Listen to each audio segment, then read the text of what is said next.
Hey everyone, and welcome to Dem Guys, the podcast where we are too cheap and lazy to get a real theme song. So, What? I thought you had a theme song last time. No, last time I made it with my mouth. You did. Yeah, and the time before that, but this time, yes, you didn't do any The previous two times were examples of the too cheap, and this time is an example of the too lazy. Exactly. Yes, he's too lazy to even do the doo-doos this time. That's sad. I want a real theme. Well, you've gotten lazy in your old age. It can be a birthday gift to me from you. Get me a theme for this podcast. I'll pass. Yeah. But if you guys didn't know, it's Drew Sutter, the 43's birthday today.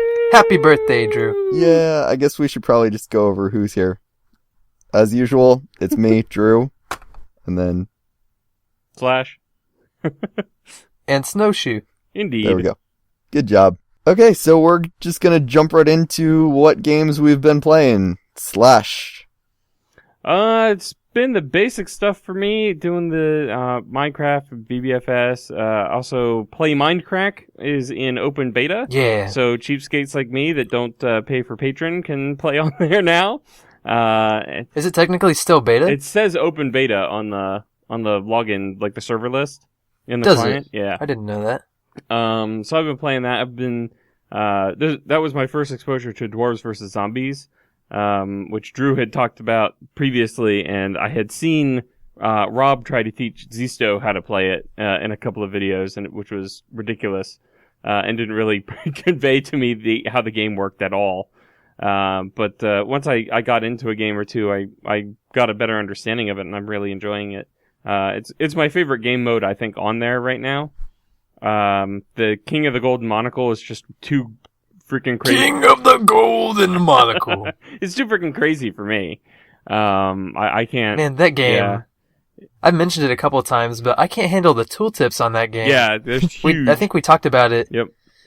But it's like, I mean, you get 3 weapons every time you respawn, 3 brand new weapons, and maybe you've seen one of them before, Yeah. and you hover over it, and if you don't have your window like completely maximized, it's just like flying off the screen. You can only read half the tooltip, and you're like, whatever, I guess I'll just go hit someone with a spoon. Yeah, exactly. I mean, it feels to me very much like, say, Mortal Kombat, where, there are all sorts of, key combos that you can press to try to achieve certain effects and whatever, and there's different left and right click things on the different items that you can achieve different effects, but you can also probably do pretty decently just randomly spamming different buttons on different tooltip items and, not really having a strategy, so as a result, I don't end up playing that one too much. Every once in a while, I go in there for a diversion. Have you played Barnyard Blitz yet? I have, and that one's weird too. I don't enjoy it quite as much as I think I could. I haven't actually been on PlayMindcrack since it went into open beta instead of, I guess, patron beta or whatever. Right. But now that there's a lot more people playing it, I'm definitely wanting to get into that. Yeah. I mean, I think I've heard a lot of people really like it. Yeah, I don't understand enough of it. Like, I watched the little promo video that they did, but like I don't process information well in that form.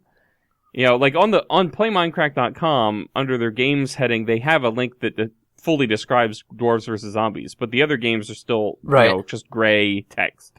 You can't click on them to get to, details. That's because they just took all that information off the Bruce's Gym site, which was what was currently previously hosting Dwarves vs. Zombies. Yeah, that's kind of what I figured too. So, without having like something to read and process that way, I don't have a good understanding of the Barnyard Blitz thing. Like, I kind of get the idea that you can somehow take control of different plots of land, but I haven't really figured out how that works, and it all just seems like a very wild, messed up ride when you log in to try and play that game. So, and survival games, I actually got to second place in a game that I played on there at one point, which surprised the heck out of me. I didn't even realize I was doing that well until I went to try to enchant something, or I guess throw a book on something at one of those central like beacon sites with the crafting tables and everything. And as I'm standing there, the last guy just ran up and smacked me once over the head with a sword and again killed me. And when I died, it said so and so won. I was like, oh wow, it was just the two of us left, I guess. Well, I probably should have been a little bit more alert than I was. Exactly. But actually, my favorite thing to do at the survival games isn't even playing the game. I like using the jumper pads to try and get to the very top of the survival games like sign that hangs over the portal. Yeah, like in the lobby. Yeah, I like getting up there. The jumper things are so much fun. Yeah, well, and like sometimes you run into other people that also know like are able to get themselves up there. You know, because you have to get like the right angle, and it's tricky to get up on top of it. Yeah, it's tough. I tried for like 30 minutes one time. It's tough. It can be really difficult. And what I really enjoy is whenever you get some other people in the lobby that also try to get up to the top of the sign. Now all of a sudden we have a real use for throwing the coins at each other. Because you can knock people off because the coins do nice. knockback, so you can actually knock people off of the sign, and then they have to try and pad back up. So that's like an unintentional mini game that's in the lobby that I actually quite enjoy. That's intense. Just throwing coins at people jumping. Yeah. So they haven't started UHC yet, correct? I don't think so. I mean, I had looked around where the monument gets built, and depending on which like lobby you're in, it's a different avatar that is the statue, it seems. Oh, really? Yeah, because like sometimes I log in, it's like Santa Paws, and sometimes I log in, it's somebody else, and it's not. It seems to rotate through a couple of different Minecraft avatars, so it's not like completely random when you log in. Like we're just gonna pick this guy for right now. But there's no information over there on like sign up or time of day or anything like that. Like I don't think that is quite in place yet. See, I think that's when it's going to get really intense. That's when I'm going to start really wanting to do it. And I mean, you have to have a certain amount of coins to actually sign up, so it kind of motivates me to go try to get some more. Yeah. But so many people are already so far ahead of me. Well, I'll tell you what, Dwarves vs. Zombies is a great game mode for getting lots of the XP, however the XP is used, and the loot seems to be pretty good coming onto those as well, especially if you stick around for the entire game. If you don't log out, before the shrine falls, then whenever you whenever it says you can hold shift to go back, you tend to get a lot more stuff that way. And plus, apparently there's some sort of coward point system that if you leave a DVZ game early, it increases your chances next time of being plagued instead of being a dwarf. So, which you can actually see. That's one of my favorite parts of this, is that they brought that. Didn't they have a stat system on Bruce's gym that they brought over? And the stat system on PlayMindcrack is really cool. You can see all your stats. I like that. Yeah. Other than the Minecraft stuff, I did spend some time in the last couple of weeks sort of catching up in Kerbal Space Program. The 0.23 release came out, and they handled the 0.22 was the first one to have science, which is sort of the XP system. Science. Yeah, for Kerbal Space Program, your missions can earn you science, and then with science you unlock future technologies that you can build better rockets with. And they redid the system a little bit because they were finding people were able to spam science experiments too much to try and advance early on. Like for example, you could do an experiment and you could transmit your results, and it would reset the experiment, and then you could just do the experiment again. Like, you didn't even have to leave the launch pad necessarily. And it wouldn't earn you as much XP, but if you just spam that over and over again, you could get a pretty decent amount of science just by running these experiments over and over again. So they changed it up a little bit, so now you have to, whenever you transmit your data, the device that provided that data becomes inoperable, so you can't use it again on the mission. And that makes it a little bit more difficult to gain science. And they added a couple of science-related items to the game as well. So I wanted to try to get back to the same technology level I was at before, but earning the science in the 0.23 way, so that I wasn't, sort of cheating my way forward, I guess. Yeah. And I've finally gotten to that point. And then I did a foray into space planes briefly, which I think is, I don't think that I foray into space planes every once in a while, I'm just saying. It's a natural, curiosity. Everyone experiences it at some point in their lives. Wake up this morning and I want to go fly a space plane. But I think that video is coming out soon if it's not already on my channel. But it did not go well. Jebediah Kerman does not construct planes nearly as well as he constructs rockets, and he's not the best at constructing rockets in general. So I just wanted to say, not being a KSP player, you said space planes, and I was picturing like the planes of outer space, like a landscape, like the rain in Spain falls mainly on the space plane. Yeah, I got it now, but I was just like, I was just picturing like I don't know. But yeah, that's been it for me for games. What about you, Snow?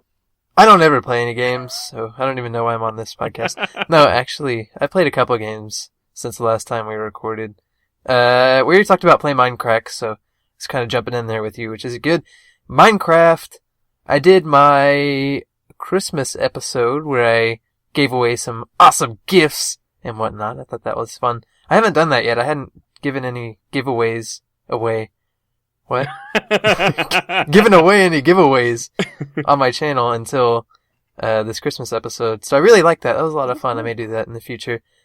And then I recorded a new VBFS yesterday, and I finally made a cow farm. It's in my automatic cow farm. It took me so long to get a design I wanted, so I can cross that off my Minecraft bucket list. Cool. And then today, I started recording more of The Last of Us. I'm not going to say too much about it yet. Probably get into it a little bit later in the podcast. But I actually started that series the day that it came out. The game came out. I was really excited for it, and I didn't have the proper equipment to record in good quality. So we're starting over. Yep. Cool. But yeah, I think that's all I've played. I played a whole lot though, man. Oh no, I completely forgot.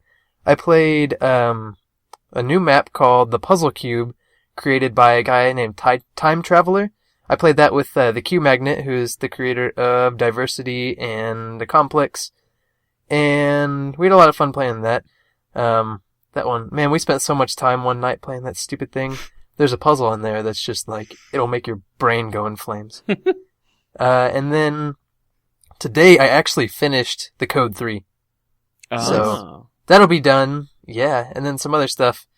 But I think that's all on the back burner right now. I have so much stuff yet to come out. I've recorded so much and I haven't put it up yet. But... Now I can't help but notice, talking about some of the Q Magnet type stuff that you've been doing, that after you played Diversity and started playing the Code 3, that Generic ended up playing Diversity with BOO and it just started a Code 3 series himself. Right. Yeah, I've noticed that too. And I want to put this out there. Generic B is an avid listener of our podcast, if you guys didn't know. And, actually he's probably not, but whatever. Generic, you are riding my coattails. I would like you to stop right now. Stop getting rich and famous off a snowshoe. Yes, I am tired of it. I feel your boot print on the top of my head, and I am not liking it. So I would really appreciate if you would go get your own games, man. Oh, man. How about you, Drew? How is the gaming world treating you at the moment? Well, I've played a lot of games recently. Most of them I'm going to talk about later when we talk about some of the Christmas presents we got. But right now, I just want to say, of games that I already had, I've played a bit of Minecraft, not as much as I'd like to, but hopefully soon I'll be able to get back to recording and everything. I'm hoping that we kind of have a lull in our server right now. I'm hoping a lot of people get back on after the holidays. Yeah. I don't know if you guys have noticed. Yeah, I will be very soon. Part of it is because my laptop overheats. Right. But bursts into flames every time I try to play and whatnot. Part of it is my desire not to be incinerated. It's a minor inconvenience, but I don't like to deal with it. Yeah, you know. So yeah, played some Minecraft. I actually got double pranked on the Vintage Bee fan server. Ah, yes indeed. I was half of that. You're welcome. Well, you were involved in all of it in a way. Well, that's true. Yeah. So Matt pranked me, and then Caleb and Nehan came along and pranked both of us. Orange Clay. Orange Clay. Yeah. So, yeah, I had a nice double prank that I cleaned up. Yeah, that was the main thing I did in Minecraft was the prank cleanup. I also have started playing Red Dead Redemption, and that game is so much fun. I was not expecting it to be that much fun. I'm not going to talk about it too much. It's an older game, and either you've played it and you know all about it, or you haven't played it and you might not ever. I don't know. So I got a bunch of Christmas presents. Most of them I've at least tried out. A couple of them haven't actually gotten a chance to play yet, but I'm really looking forward to it. So, I'll just go through an order of what I have. Kingdoms of Amalur Reckoning. That's a little bit of an older open world RPG fantasy. It's really, really fun. It came out around the same time as Mass Effect 3, so it was kind of overlooked, but it's ridiculously fun, and I love it so much. Transformers Fall of Cybertron. Transformers games have always just been fun. I played War for Cybertron. Fall of Cybertron, I wanted to play it for a while, and now I got a chance to. And I think I watched Zisto had done that one, right? That's the one where by the time you get to the end, you can choose between. Did he play through the whole thing? I think he did because when he. Did you just spoil it, Slash? No, because I didn't finish my sentence. I was gonna say, you were like, and if you make it all the way to the end, you can. Well, like it is just like, it is an older game, but I'm not sure what you were about to say, but in both War for Cybertron and Fall of Cybertron, you play half the game as an Autobot and then half the game as a Decepticon, and you sort of get to see both sides of the story. Okay, I might not be knowing for sure which one I'm talking about then. Battlefield 4, obviously a new game that just recently came out. Yeah, I want to play that one. I haven't gotten to play Battlefield at all. It's definitely fun. I loved Battlefield 3, and I haven't played a whole lot of Battlefield 4. It's definitely very fun. The only thing that I've really noted that stands out for me, for something that I don't like, is they removed the pre-lobby party system, so you cannot join up with your friends and enter a match. You have to enter a match and hope that it's not full so you can invite your friends. Oh, that's so good. Wait, really? Yeah. What's the point of that? I don't know. I mean, they clearly would have had to have changed that on purpose. Yeah, Right? I know, and I don't understand that, and it just bugs me, because I actually got it at the same time as my brother-in-law. We really wanted to play together. We spent about, 45 minutes trying to get into a game together, and then finally we switched over to Borderlands 2 and beat the, Assault on Dragon's Keep DLC, which I forgot to mention that, and that's really fun. It's a kind of Borderlands 2 tribute to, D&D and lots of fantasy stuff. But yeah, Battlefield 4 is still very fun. It's just frustrating if you're trying to play with friends. A couple of presents I sort of bought for myself during sales. I got Trials Evolution and Super Hexagon. Super Hexagon was 29 cents. And that is a very addicting game. Holy cow, I've played that game so many hours whenever I had my old job. And I used to work for IT, and we would just sit there and wait for cases to come in, incident reports and whatever, and I would just Super Hexagon for hours. It was great.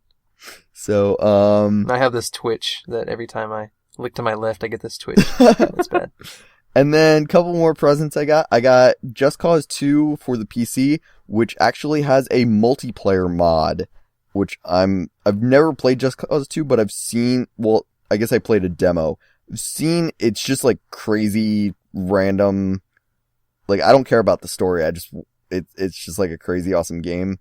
And apparently there's a multiplayer mod where you're in a world with like hundreds of other people. So I can't even imagine what that's like, but it's going to be awesome. And then actually from Snow's game giveaway thing that he did. Yeah. I got Fable of the Lost Chapters. And I had actually played through all of Fable 3.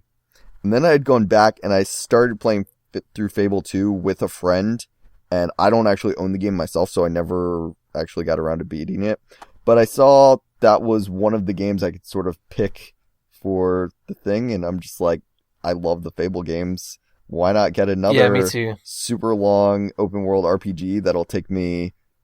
Now I have just this whole stack of them that I'll maybe beat eventually. Man, when I had the original Fable, do you remember when that came out and the first time you played that? I spent so long with that game. Well, no, I never played it. That's why I wanted it. The original one, though? That's different from the Lost Chapters, right? It is? I thought Fable The Lost I don't Chapters know. was just Fable. That's what it looked like it was saying. Oh, is it? I don't know, maybe. I don't think mine said The Lost Chapters on it. Maybe it did. I could be wrong. Either way. Either way, Like, it'll still whenever be I fun. very It's first... Fable. It is. When I first got that game, it was like... I mean, it was new back when I got it. And I got it and sat down, and I think I played that for like 3 weeks straight or something. I think I skipped school for 3 weeks and just played it. And then I'll just go over a couple of other things that I got for Christmas real quick, and then we'll get to the other guys' stuff. I got a Blue Snowball mic, which I am recording with right now. I'm very happy with. Yeah. You sound great. Yeah, you do sound much better, I will say. Thanks. I think that's a compliment. Yes, either that or your voice has somehow gotten clearer. Either that Your or voice you're is not so horrible anymore. Yeah. You used to have a lot of white noise coming out of your throat. That sounds like a personal problem. Yeah. Yeah. I also got... I actually don't have it yet, but the reason I'm gonna be able to start recording again soon is for my birthday. My parents are getting me a new cooling pad for my laptop. My last one broke. This one is much nicer. It has like 4 USB ports attached to it, so I have additional USB ports as well as keeping a cool laptop, which will allow me to record for hours on end without having any frame rate issues. It's awesome. Couldn't you just like stick a sack of peas on it? A hunk of raw meat. Did you? I'm just that. Raw steak Did you try from the it? freezer. Yeah. Yes. Have you tried it, Drew? To be honest, no, I have not. But if there was a sack of All peas right. on it, I couldn't use the keyboard. Not on it. You stick the computer on the sack of peas. Now you're kicking yourself because you spent money on a cooling pad. Actually, I got it for my birthday, so... Either way, your parents could have saved some money on that. Or whoever bought it for you. Until we ran out of frozen peas. We ate them all. Yes. Well, no, you just have to refreeze them. Who eats their frozen peas anyway? I don't think anybody Peas are does. gross. You just have them in there. Yeah, you just have the frozen peas in there to heal yourself when you have bad injuries. Or to cool your laptop. That is true. I had, when I was like 3 years old, my head got split open and, I'm not sure the frozen peas will help whenever something gets split open. it was instead of an ice pack. But, okay. yeah. Okay. Oh, wow. Anyway, moving Surgeon on. Simulator 1999. You have frozen peas and a CRT monitor. I also, from my brother, once again, it's not done yet, or it's not here yet because I'm still working on the design with the awesome daughter said she would actually do it for me. So, because I can't do that's cool. computer art. Anyway, I'm going to be getting a Drusen of the 43 t-shirt, just kind of like a baseball style shirt where it has the name and the number, Drusen 43. And, I assumed. Yeah. Jim Jones 16. So, well, this is a weird present. Yeah. I'm really excited about it because that is like I really wanted that shirt to wear to PAX East when we go in April. Mm-hmm. So, Oh yeah. Yeah, it's coming Really up excited. real fast all of a sudden. Yeah, It's like I'm once we so got past the new excited. year, it was like, oh my gosh, PAX is coming up. Yep.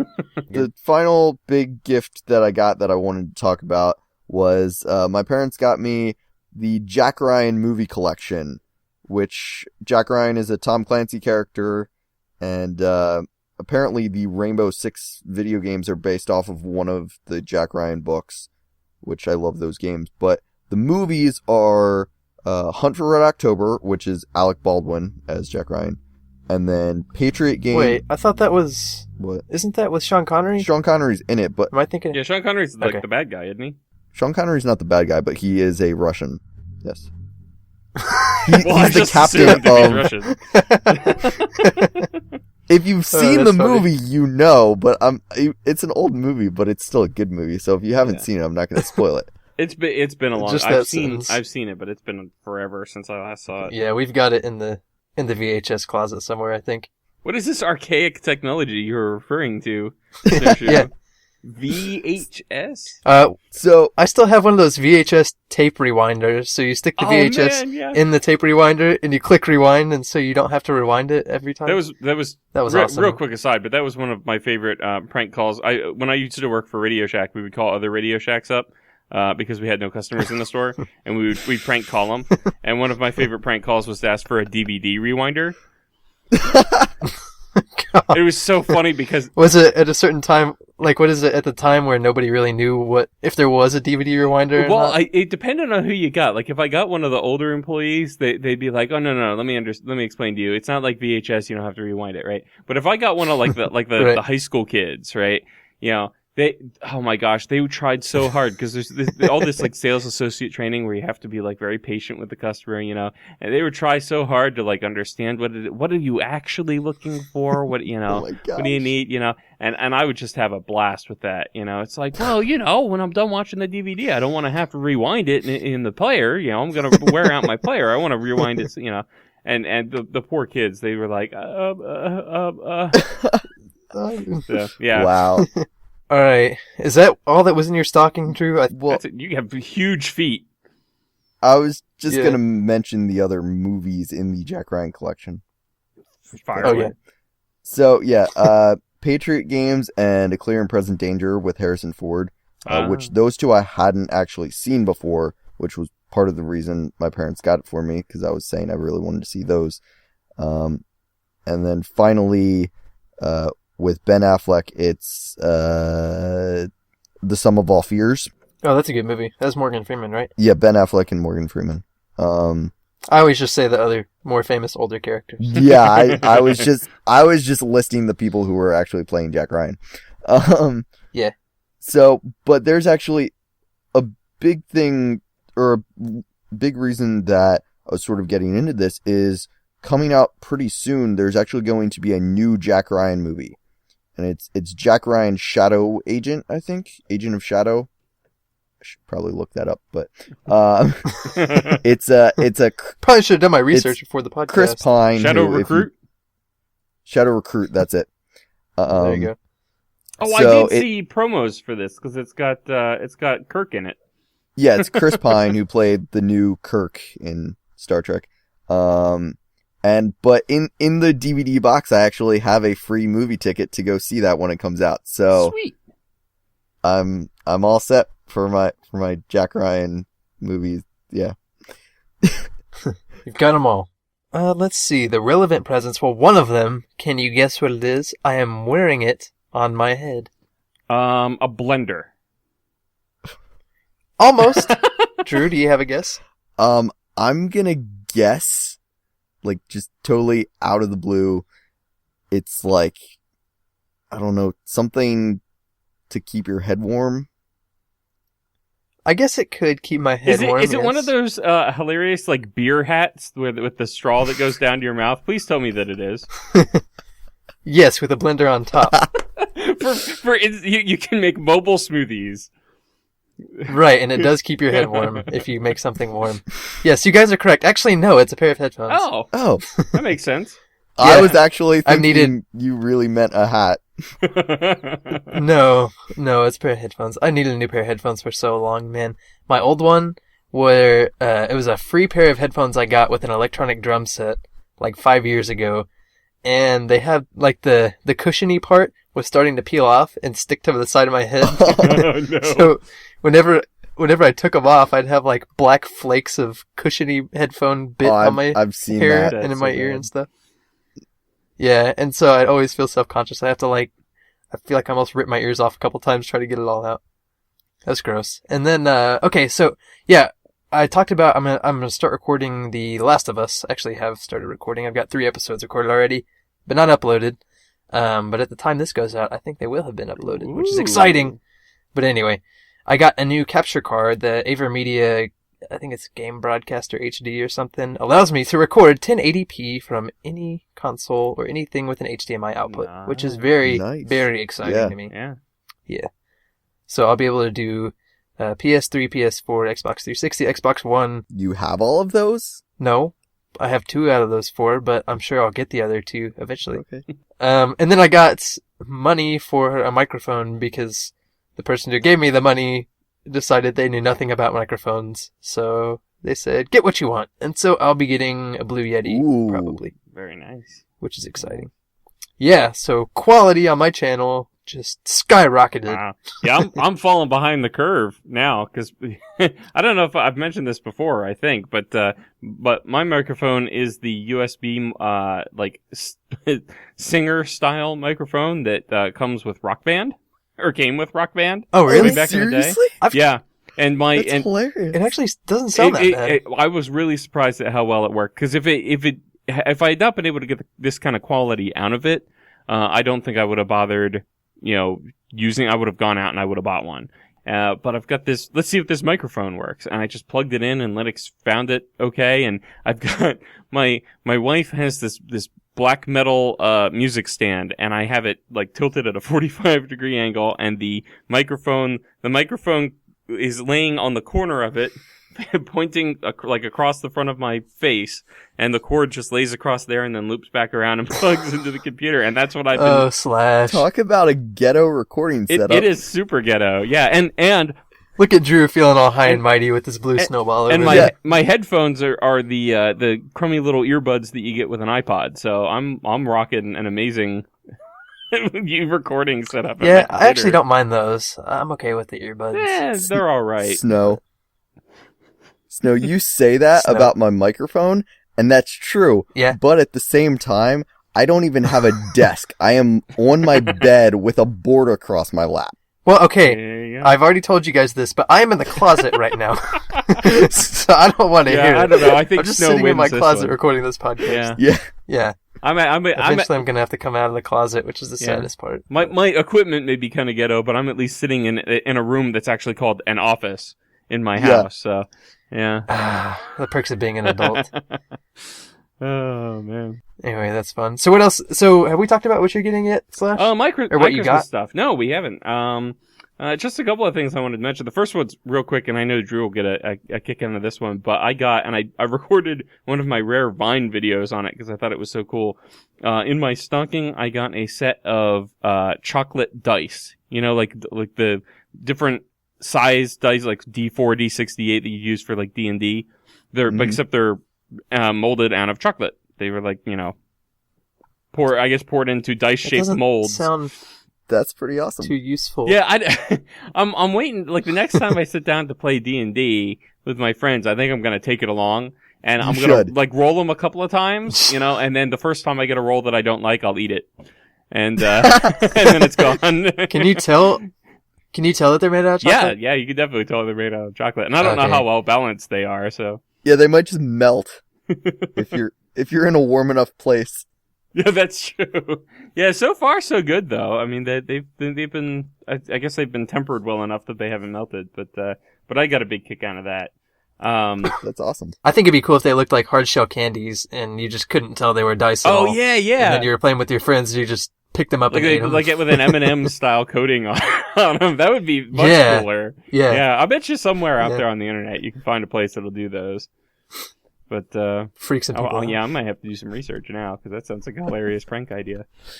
But let's see what else. I also got I don't know if you've heard of this book S by J.J. Abrams. I first heard about it. He was a guest on the Colbert Report one night promoting this book. The book is an amazing concept. It's actually it's a story within a story, or sort of like there are two parallel stories going on. The way that he has it presented, you get it in like a box, and when you pull the book out of the box, the book itself is actually called, I forget exactly what the title of it is, but it's about some ship, I think. the Ship of Theseus. I think that's the title of the actual story. But the way that it's presented is it's as if that was a library book that two college students, one I think that's a graduate student and one that's an undergrad, sort of were passing back and forth as part of their coursework that they were using this book or analyzing this book. And they have like notes written to each other in it. And you'll find there's like papers folded up in it, and apparently there's like you'll find like ticket stubs and stuff. It's like renting, you're like borrowing a book from the library, and it has all these signs of previous readers. And so you not only do you get the story of the actual book, but you also get the story of these two college students that were reading it, and they're exchanging these notes back and forth. To give you an idea of just how intriguing it is, so far all I've had the chance to read has been the title page, which generally the title page you're like, yep, that's the same title that was on the cover, and you turn the page, But this has they have these notes written to each other back and forth on the title page, and there's a significant amount of information on that first page, and it's just a really neat concept. So I look forward to digging into that the more. And then the last thing that I wanted to mention, and this is just a funny story, is my wife got me the Wind Waker. Legend of Zelda: The Wind Waker HD for the Wii U. One of the greatest games ever made. And this re-release in HD is for the Wii U, which is amusing because we don't own a Wii U. I was gonna say you guys have a Wii, right? All we have is a regular Wii, and my wife just didn't pick up on that. So that's gonna get returned. We're gonna figure something else out for that. But it was really funny because I open it, I'm like, oh, Wind Waker, and I go, uh-oh, and she goes, what? And I'm like, this is for the Wii. That's always the worst, man. I always feel so bad when that kind of stuff happens. Like, somebody legitimately tried and got something they knew you would like, and then it's not compatible with whatever you're doing. You're just like, oh. Yeah, this close. Yeah. But, you have to take it back and go through that whole sad process. Yeah, and it's kind of been a Christmas tradition for me to get a Zelda game. Because I think last year I got Skyward Sword, and the year before that I got Twilight Princess. Both of which... What are your opinions on Twilight Princess, just real quick? Twilight... There's a very mixed opinion of it. Twilight Princess, I thought was... I didn't find the story to be very strong in that one. And some of the game mechanics I didn't think really worked. Honestly, it felt to me like, having then played Skyward Sword, it felt to me like the game mechanics in Twilight Princess were trying to do what they ended up being able to do in Skyward Sword with the Wii Motion Plus stuff. Yeah, I think it's almost like they kind of put the ball on the tee for Skyward Sword. Yeah. Because it was so... I mean, I'm pretty sure Twilight Princess came out when the Wii was still fairly new, didn't it? Yeah, but it was a very early title for that console. And I think they had these aspirations to do these amazing things, like, hey, we've got something that you can wave around and it works like a sword, and we should have Link's, the Master Sword move around with that, and then without the Wii Motion Plus technology in place, it really didn't work that well. You couldn't really do that, so then they had to scale back some of that stuff, I think. I mean, this is all conjecture, but that's what it felt like to me. It felt like they mechanically had to push out an incomplete product, or a product that didn't reach their original goals. See, and I didn't have that opinion until I read a lot of other people with that opinion. And I don't know, I guess I got used to the early Wii titles where it was just like, everything was just terrible controls, and I got used to it most of the time, but I played Wii Sports forever, and that are the worst controls ever. That's true. But, I don't know.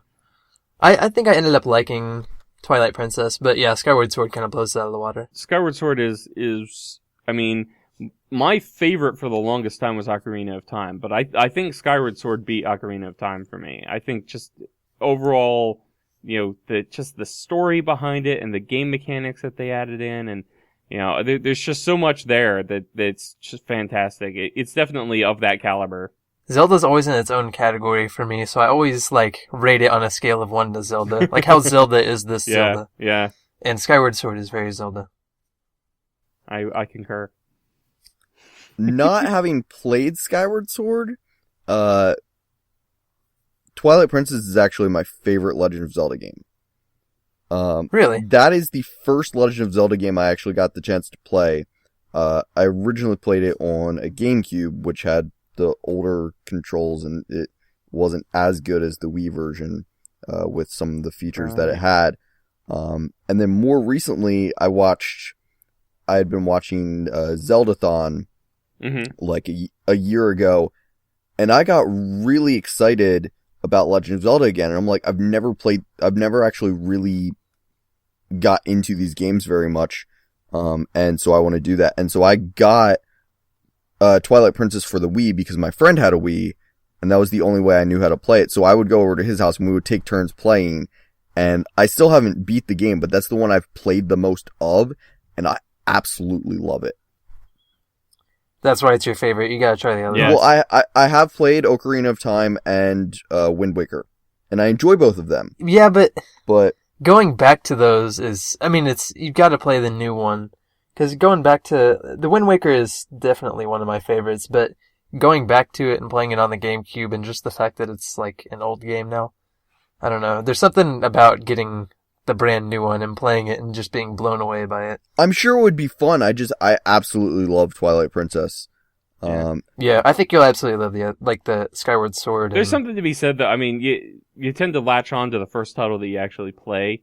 I mean, the first Zelda game that I played with any real worth to it was Ocarina of Time. I played The Adventure of Link, and when I was young and didn't have any idea how to play most video games. Like, it was, I played the very first, I got to the first dungeon and died every time kind of thing. So that wasn't a positive experience for me, but that was my first Zelda game and didn't end up holding anything for me. So the first one that I was able to play with any real skill behind it was Ocarina of Time, and it still holds a special place as a result. But, Drew, I gotta highly recommend to you, Drew, that if you get a chance to play Skyward Sword, that you do so, because it is, I think it's one of the pinnacles of just what Zelda is all about. Okay. I'm telling you, it's from 1 to Zelda. It's very Zelda. Yeah. There's no other way to rate Zelda. It's just like completely with you. I just wanted to say my only complaint I've had with Twilight Princess is that they made Link right-handed for the Wii version, which is the one that I've been playing. And Link is always left-handed, and he's even left-handed in the GameCube version. It's just the Wii version, they made him right-handed, and that bothers me. Really? Huh. I can't say that I had noticed that one way or the other. Obscure fact of the day from... We are in the new year, so did you guys make any New Year's resolutions for 2014? Wait. What year? Okay, 2014. Yes. Sorry, they all run together. So, Drew, do you want to start? Do you have any resolutions? Nope. All right. Snow? I just don't really do those. That was hilarious. Yeah. I don't usually either. I have one or two this year, but I'm usually in the same boat as you, Drew, where I just basically don't. My opinion is when I was younger, people would ask me if I had one, and the first time I ever heard about it, I'm just like, I have no idea what you're talking about. But it was sort of conveyed to me that, oh, this is what everyone does. You should make these. But I never really did anything that I would I'd do stuff when I was younger, like be nicer to my siblings. And those are so empty though. Well, it's true. It's as I grow as a person, I am going to,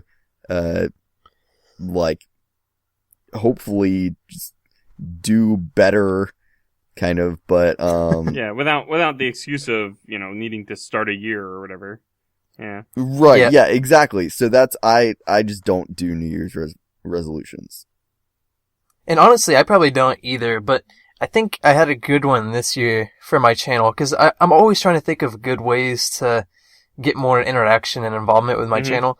And one of them I realized was probably on me. I'm continuously trying to increase my quality, because I think that's one of the biggest things with a YouTube channel is getting good, intros and art and everything. Right. And then making sure that your quality is good on your microphone and everything, which is why I'm constantly buying new stuff. But the other portion of that I think I've been ignoring is my schedule and my consistency. I think that's another really big part of YouTube that I've been kind of putting on the back burner. So my New Year's resolution is I actually made a new upload schedule that you guys could check out at bit.ly/snowshoeupload. If you guys are interested. I gotta figure out a way. It doesn't look very good right now. It's just the standard Google Calendar. But, yeah, so I think I'm gonna try to upload everything a lot more regularly so that I can get some people to watch my stuff more. Just remember, as a general rule for that sort of thing, you don't want to be like, okay, I have to get out a video and then just be like, hey guys, I don't really feel like recording today, but I have to. Like... Yeah, that's the thing, is that, most of the time it's just I don't schedule my recording time correctly. So that's why I end up, putting off videos for days. So I think in a lot of the time I will have ideas. Like the hardest series to record for me is the VBFS, just because it requires a lot of creativity and a lot of forethought. Right. And I always have ideas like throughout the week of what I want to do. And then when it comes to record, I'm just like, well, I don't know what I want to do. So I like actually making a time when I'm supposed to record, and then I can go back to the calendar and write down notes on what I'm going to do for that night's recording and everything. I think that's really going to help. Yeah. So. I mean, that's one of the toughest things is trying to have some sort of consistency, because it is a big draw, I think, to a channel if people can expect, like, oh, on a certain day, I will get a certain content. Right. And I was talking to my girlfriend the other day, I was like, whenever you were younger and you used to watch, like, Hey Arnold or whatever, how often would you watch Hey Arnold if it didn't come on the same time every day after school? Probably not very often. So I think consistency has a huge part to play in it. What about you, Slash? Any resolutions? Revolutionary resolutions? Resolutionary revolutions? Wow. Well, I don't know if I have anything quite that crazy. But I actually recently released a VBFS episode on this. The main resolution that I've got, the only real resolution that I've got this year, is just trying to get in better shape. I want to lose a fairly significant amount of weight. My end goal is to drop about 70 pounds. I'm 250 right now, and I'd like to get down around the 180 mark if I can. 200 I'll accept. But I'm just not happy with my current weight. And so I put it out there on the VBFS episode. I'm putting it out there now, for multiple reasons. One, I feel like if I'm telling as many people as I can that I'm gonna do it, then I have to do it. Yep, that's kind of the same thing with me. I want to tell my viewers that I'm gonna keep on a schedule, so yeah. And the other thing is, I'm hoping for, supportive feedback from folks. I mean, putting out, my overweightness on the internet is kind of troll bait, but I think, I'm a small enough channel and small enough, user base and whatnot that I'm not expecting to get any real hate for it. But, yeah. In general, I think people will be pretty supportive, because obviously, I mean, it's something that you're doing to make yourself better, which is very admirable. And I really feel like if I don't make it as public a thing as possible, then I'm not going to stick with it. Because I mean, I've tried to do better with diet and exercise before, and I just I don't stick with it. I end up just kind of wimping out on it, and I'm the only one that was holding myself accountable for that before. And now I've sort of pledged to give updates in my videos, like, oh, here's how I'm doing, this is what I weighed in at, and and if I'm updating people on that, and I stop giving updates, hopefully somebody will go, hey, we haven't heard any updates on your weight loss recently, and I go, sign me up. I'm good at keeping people accountable. Oh, there you go. So I'll count on you. You if you don't hear from me on updates for a while, I will set your house on fire or something. So yeah, that's my plan. Let's do it. Plus, it's I got young kids, and I got another one on the way. It's any moment now, pretty much. Due mid February. So it makes it a little bit easier to keep up with them, because their energy level's through the roof. So I want to try and get better fit so that I can keep up with them a little bit more, instead of being like, nope. I played one slightly physical game, and now I'm going to take a nap for 3 hours, and, and you can't interact with me anymore. Yeah. Yeah. So,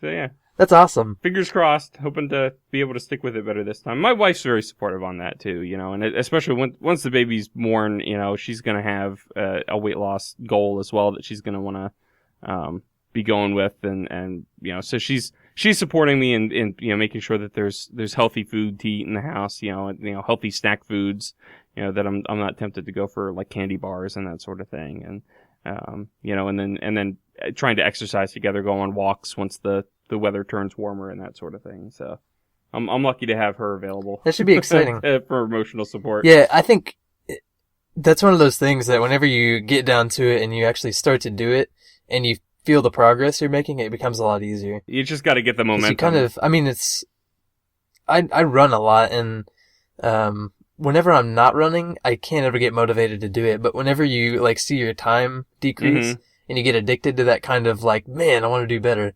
then that's when it really starts to get fun. Yeah. I think. So. Yeah. Yeah, and there's this anyway. Couch to 5K program.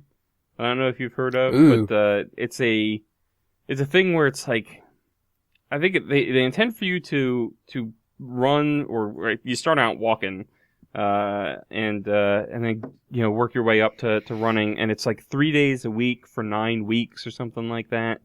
There's a schedule like, okay, the first day you set a walking pace and you walk for 20 minutes or something. But yeah, I'm hoping with you guys' support and the support of listeners, viewers, and especially my wife, that I'll be able to stick with it better this time and get fit.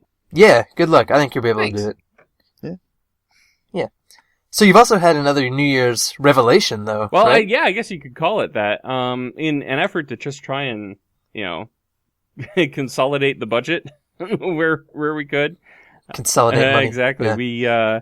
We finally made the decision to drop our cable down to the lowest, and this is the dumbest thing ever. We have FiOS. We have Verizon FiOS for TV and internet, and it was the same with Comcast when we were with Comcast. For some dumb reason, these companies, we have the TV and we have the internet, and I contacted their customer support and I said, I'd really like to just drop the TV to save some money, and they look it over, and it's actually cheaper to retain the television at the lowest package, which is like local channels only. It's like your broadcast, your CBS, ABC, NBC, Fox type stuff, than it is to get rid of the TV altogether. Because somehow, because you're packaging the TV and the internet together, they apply some sort of discount automatically in the system for using two of their services. It doesn't make any sense to me, because it's like you as a company are doing more work to provide me with these services than if you were to just drop the TV altogether. But yeah, I have to pay you more to not receive service. Like, I can't wrap my head around it. But anyway, that's where we went. And then we subscribed to the streaming only Netflix option, which is like $8 a month. We ended up saving like $25 a month or something like that in bills as a result of that. And so far it's been working out pretty well. We found that pretty much everything we had been DVRing and watching on TV we can find online anyway. Legitimately, not just like torrent or whatever. I mean, you can go to Hulu and you can watch that stuff, and the kids can go to like Disney Junior and Disney Channel websites to pull up those shows, and so there's very, very little. I think the only thing, my wife did all the research, and I think she determined the only shows that we could not get from the internet were Food Network shows. Pretty much everything else we were watching, no matter what the network was, is available in some form online. You will find there are some shows that delay the online stuff. This is true. Yeah. And that can sometimes be a pain. Like for me, I've been waiting for season 7 of Doctor Who for like over a year. Yeah, I'm sure. Yeah. I mean, that's part of it. I mean, that's part of the downside of it. But I mean, we sort of, we just looked at it's the better value, I think. is the Yeah. decision that we reached. No, I definitely agree. And what's amazing Yeah. is like since we turned on the Netflix thing, we've watched we've been watching so much Star Trek: The Next Generation. Yep. Because the kids are old enough. Like my son is old enough now where he can sort of appreciate, the action elements of it anyway. Obviously not the philosophical discussions or anything like that, but he can appreciate the show on a level that's pretty close to where I was when I first started watching it. I mean, it started in '87, so I would have been 5 when it first started. I probably started catching it on broadcast television when I was 6 or 7, which is about his age. So Yeah. it's kind of neat seeing him, dive into the same aspects of the show that I once dove into. I hear him in the backseat of the car as we're driving places, and he's talking to his 3-year-old sister, and he's like, drop out of warp, get me a sensor lock. So it's pretty darn cute. Make it so. Make it so, yeah. Engage, and all of that stuff. So we've nearly completed watching the entire first season, and we're probably gonna just watch every single one of those all the way through to the end, and then pick up like DS9 or Voyager or something like that, and continue with it through there. And we also found The Adventures of Merlin, which had been on like NBC or something once upon a time. And then transitioned over to some cable only network, and we lost track of it. And we were shocked to discover that there were 5 seasons on Netflix of that show. So Wait, Adventures of Merlin? Yeah, it's feels very much like a BBC kind of production. Well, there is a BBC America show it's just called Merlin. Yeah, no, this is The Adventures of Merlin. It has what's his name? Anthony Head?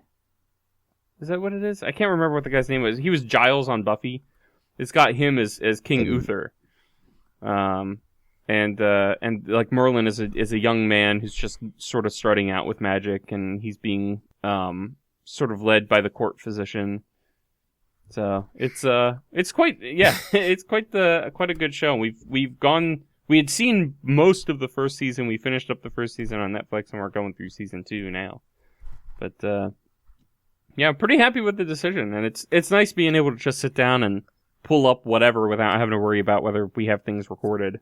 I just I just went on IMDb and searched The Adventures of Merlin, and I clicked on the first one that came up, and it takes me to the page that it just says Merlin, and it's the show I was talking about, and it has that same actor as Uther. So we're talking about the same show, but for some reason, I only know it as Merlin, and you know it as The Adventures of Merlin. It comes up a couple of different ways, because I'm on the Wikipedia site too, and apparently it's known both ways. It's known as simply Merlin and The Adventures of Merlin. So, okay. But yeah, I'm a big fan of that. And I never continued. I watched up to season 3, and then it was a good show, but I had other stuff that I'd rather be watching. Yeah. All right. You had something you wanted to talk about regarding Burn Notice? Yeah, I just wanted to say Burn Notice is just like most of the USA shows. Burn Notice is a really fun show. I watched it for a while, and then I got a little confused by the way the plot was going, and it got a little boring in my opinion. But I recently ran out of like the current shows that are playing on Hulu. I don't have anything that I'm currently watching on there. And so I randomly decided to start watching Burn Notice again. And it took me a little bit to remember where I had left off, but I love the show again, and it's just such a fun, like, action show. So yeah, I just wanted to mention that. That's, I just can't handle, I watched that show, the way, the dude's face, what's the main guy's name? Gabriel Macht. That's the actor who plays the main character. What's the main character's name? Michael. Yeah, Michael, what's his last name? It's like Byrne, isn't it, or something? Weston, okay, never mind, yeah. That's right. Michael Weston. His face doesn't move right. I don't know what it is. It's like, he'll look at you, and he has no expression from his nose up. He just doesn't move, and he has stuff. a very deadpan, like, serious face, but I absolutely love that show, and I couldn't get past that. It was like every time something cool was happening, he was just sitting there and his eyebrows weren't moving, and I was like, what the heck is wrong with this guy? He's supposed to be just like this serious CIA operative that, like, he's a robot. Ever show feelings. Well, it's because he's been in the CIA for so many years.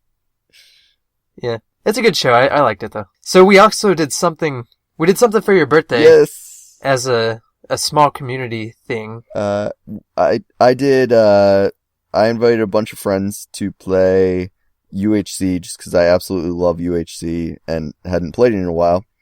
And Matt dubbed it Drew HC. That's hilarious. We need to make a soundboard, and we need the... Did you guys ever watch Alf? Oh, no. I did, yeah, a long time ago. Yeah. He's got, like... We need an Alf laugh for the soundboard. It's like, ho, ho! Yeah, something like that. That needs to be on there.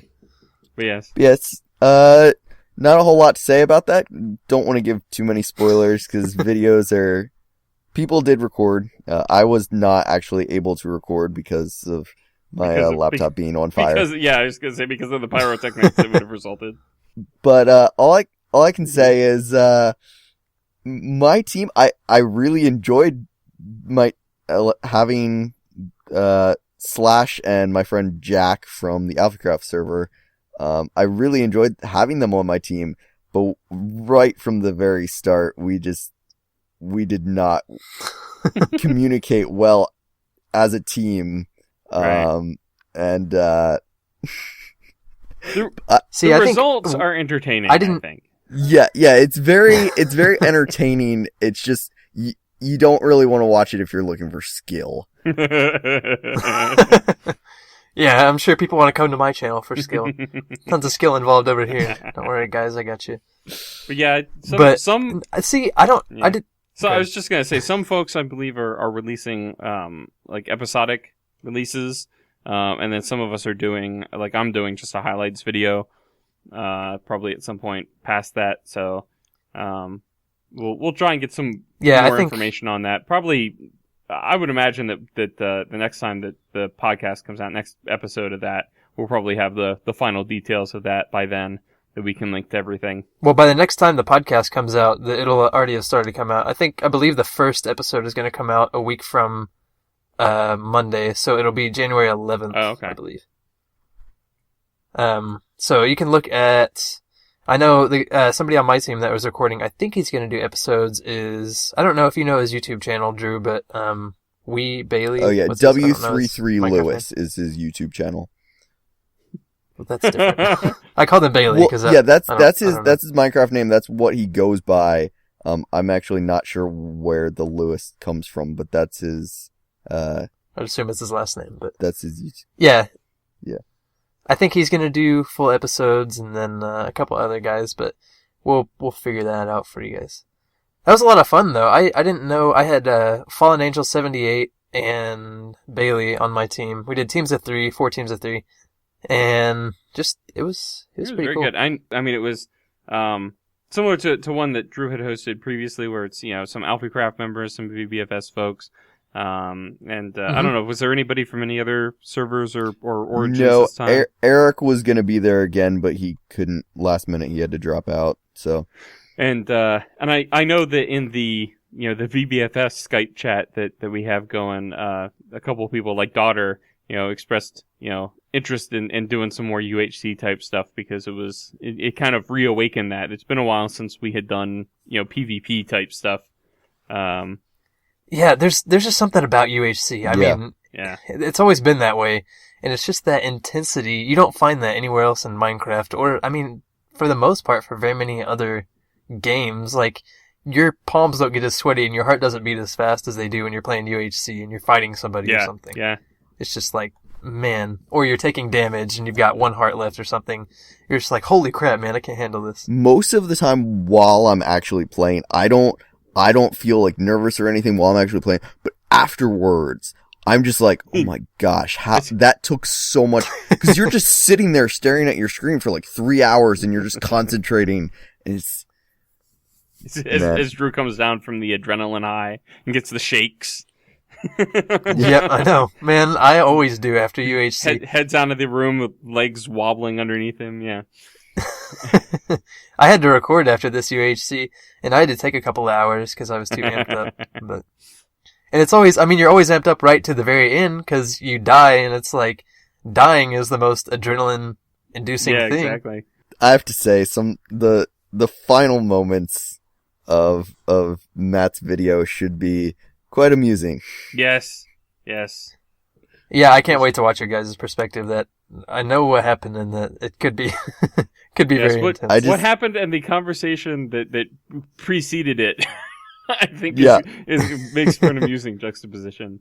But yeah, you got to include all that. And that being said, I think the final moments of the UHC were also some of the most amazing things that I have witnessed in game.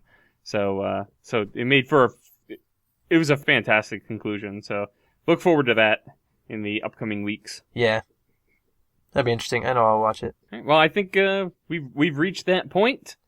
We unfortunately don't have any questions from you guys this week. Shame on you. Come on, guys. How many? We had like 35 views last week, and not one of those 35 people gave us a question. Really, I actually didn't check the views. That's pretty awesome. We did pretty good. I don't actually know. It was somewhere around there. Matt should know. I don't remember off the top of my head, and I'm in the. I guess I can get out of the the podcast account and go check. We did reach the end of the doc. Yes, but yeah. If you would like to submit a question for the next podcast, that would be much appreciated. The email that you can send your question to is demguyspodcast. Snow, do you want to do your... DEMGUYSPODCAST. Yeah. @gmail.com. And just put podcast question in the subject line of the email. And submit your question.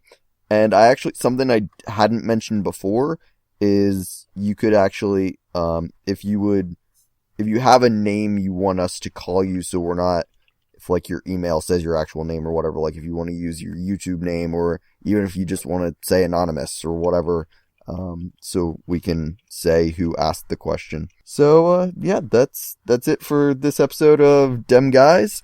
Glad you guys could join us. We'll see you guys in 2 weeks, to the day. I can't wait. It's going to be great. Bye, guys. Bye. Bye.